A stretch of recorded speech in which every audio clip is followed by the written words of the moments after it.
Guess we'll go head down this super slide here. Whee! Woo! Nice.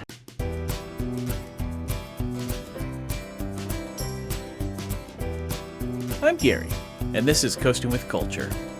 I like to combine theme park visits and riding roller coasters with various cultural experiences around the world. Previously, I flew to Minneapolis to begin a visit through several Midwest states. The next morning, I began driving toward North Dakota and stopped to visit Paul Bunyan Land. In this visit, the drive continues into North Dakota with a stop in Fargo, then to Bismarck for the state's only roller coaster with a surprise chat with one of the park staff members.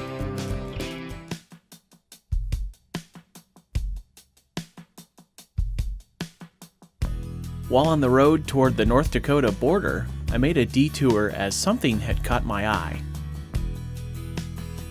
Saw this road traffic laws, be alert, and use voice commands while driving.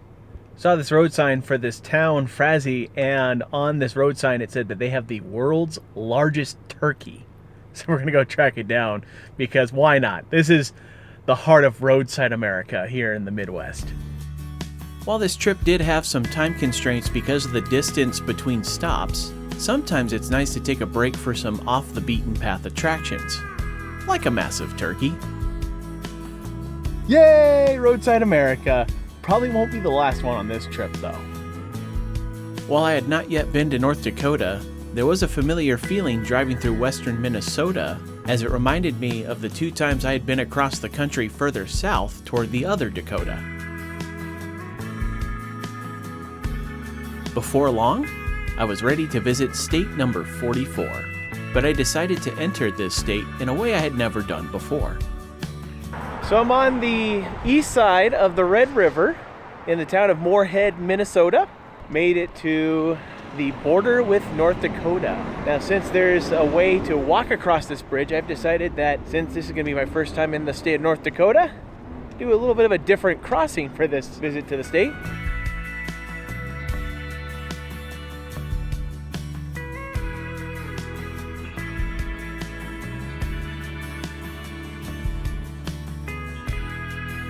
Yay! Made the North Dakota! Woohoo! Only 6 more states to go. The only downside to the planning for this trip is that because of the hours of Super Slide Park and the distance between several of these stops within the Dakotas, don't have a whole lot of time for exploring around Fargo. It does look like there's a lot of great stuff between here and even on the Minnesota side of the border. There's a Viking ship park that would be really cool to check out. But the problem is that the park in Bismarck is scheduled to close around 8 o'clock with last admission at 7. And there's only about a 3-hour drive between here and there. And right now the time is about 2:45, almost 3 o'clock. So it'd be pushing it kind of close if I spent a whole lot of time here in Fargo. I'll probably have to come back again at some point to do a little bit more. But just in case I don't get a chance to get back here anytime soon, there is at least one thing that I'm going to go see. The city is often linked to a movie by the same name, and that movie is known for one very iconic scene. So if you come looking for the wood chipper from Fargo, just know that the one that's outside here isn't the original one. This is the stunt double. You got to go inside there to see the original. Let's go check it out. This visitor center is right off of Interstate 94 and not only offers visitors information for the state, but you can also see a tribute to the movie Fargo. There's a copy of the original screenplay in case you want to look up your favorite lines from the film, along with pictures and memorabilia. But the centerpiece is the wood chipper used in one of Fargo's most iconic moments. You can even take part in a recreation of that moment, complete with the appropriate hat to wear. So just got done seeing the wood chipper from Fargo. That's right, it was the authentic one inside. Really cool that they have that prop there for people that come to the visitor center here for Fargo and Moorhead. There are also really nice folks here that work at the visitor center. Got a couple of maps for North and South Dakota. At this point, I'm going to make a quick stop to get some water, get some supplies and some snacks, because we got about a 3-hour drive yet to go. So we can get to Bismarck and hopefully get North Dakota's only roller coaster.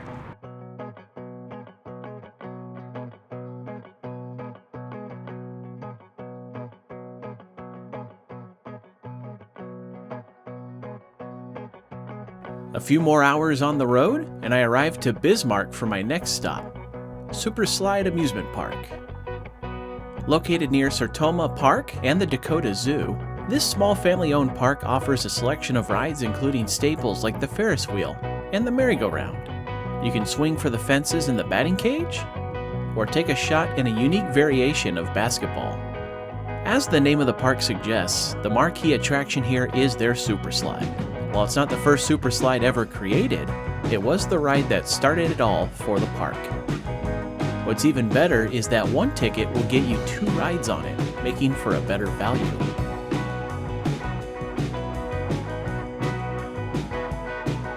Seems kind of silly to come to a park called the Super Slide Amusement Park and not take a ride on that Super Slide. So I guess we'll go head down this Super Slide here. Whee! Woo! Nice. Of course, like many other places, it was a coaster that brought me here. While this Wisdom-built coaster is on the smaller side, it does have the special distinction of being North Dakota's only roller coaster.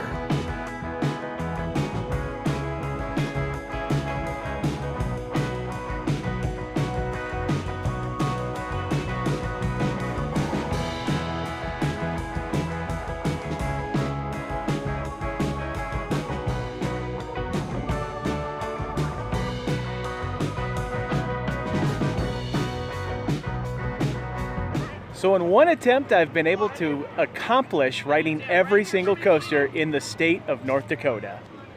Okay, to be fair, this is the only coaster in the entire state. However, I will say that there was a little bit of concern on my part that this was going to be a little bit trickier to get to, simply because of the operating schedule of the park, because in the springtime they have a varying schedule, but then when they get to the summertime they have more of a consistent schedule. So good news, it worked out, got to ride it, and now I have completed the state of North Dakota and their coasters.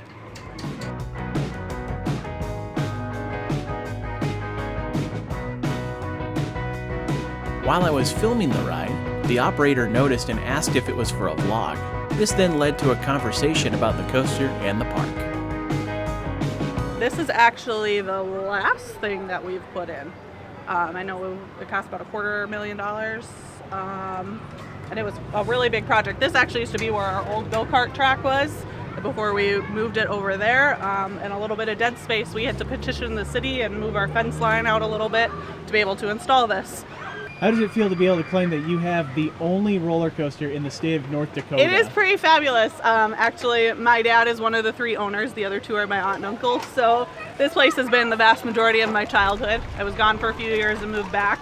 So it's fun now as an adult, especially to come down here and bring my kids down here. But that is one of our favorite bragging rights. You would be surprised how many people we get that come down just to do that. Last year we had a couple from Canada who came in. Our opening day we had a guy who lost his fantasy football league and had to fly in from Chicago to ride our roller coaster.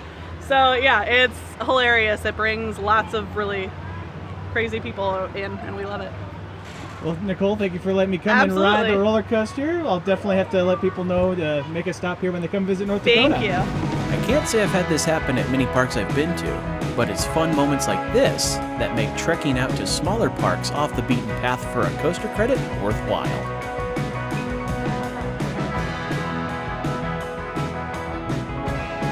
So that's Super Slide Amusement Park here in Bismarck, North Dakota, in one of the city parks just outside of the main part of town. It was really cool to get a chance to talk to Nicole a little bit about the roller coaster and the park as well, get some insight into how the park has expanded and grown and how they serve a lot of different events for the local community, from school functions to company outings.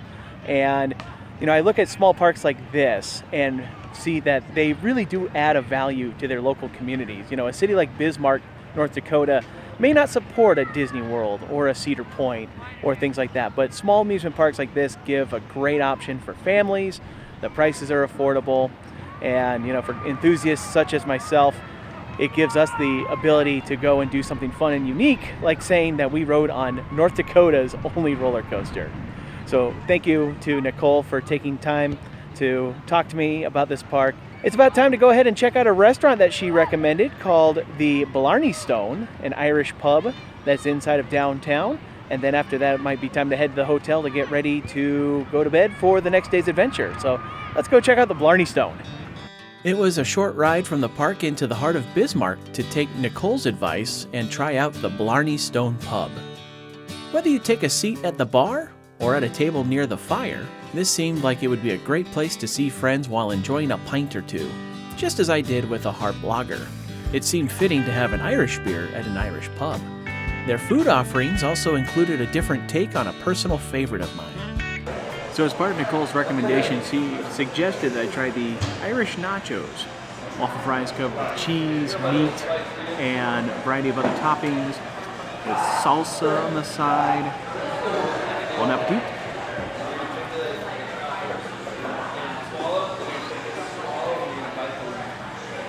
That's good. Especially when you get a beer to go with it. Prost. Oh, that was so good. Those Irish nachos, man, I tell you what. You know, cheese fries are good. Beef on cheese fries are good. But taco flavored beef on top of these fries with cheese and dip it in salsa. Oh, what a delicious mix. Oh, so good. Oh, so good. So if you do come to Bismarck, definitely check out the Blarney Stone Pub. It is great stuff. On the way to the hotel, I made a quick photo stop of the North Dakota State Capitol building, which was probably the first one I've seen that was more like a skyscraper than the neoclassical buildings of other state capitals. And with that, the first day of driving and exploring was complete. Oh man, after a long day of driving, it's about time to go to bed. And the thing is, it's going to be even longer tomorrow because it's going to be about 5 to 6 hours to get down to the Mount Rushmore area. And then it's going to be another 5 or 6 hours to Aberdeen tomorrow. So, yeah, it's going to be between 10 to 12 hours of total driving tomorrow. It'll actually be fun, though. Getting a chance to go to a couple of more obscurely located coasters. So with that in mind, I think it's a good time to go ahead and say goodnight, and I'll see you guys in the morning. Thank you for watching this video from Coasting with Culture. If you haven't already done so, please consider clicking that subscribe button down below if you'd like to see future videos. You can also find Coasting with Culture on Twitter and Facebook as well. And of course, for more travel experiences, visit coastingwithculture.com. Until next time, take care and safe travels.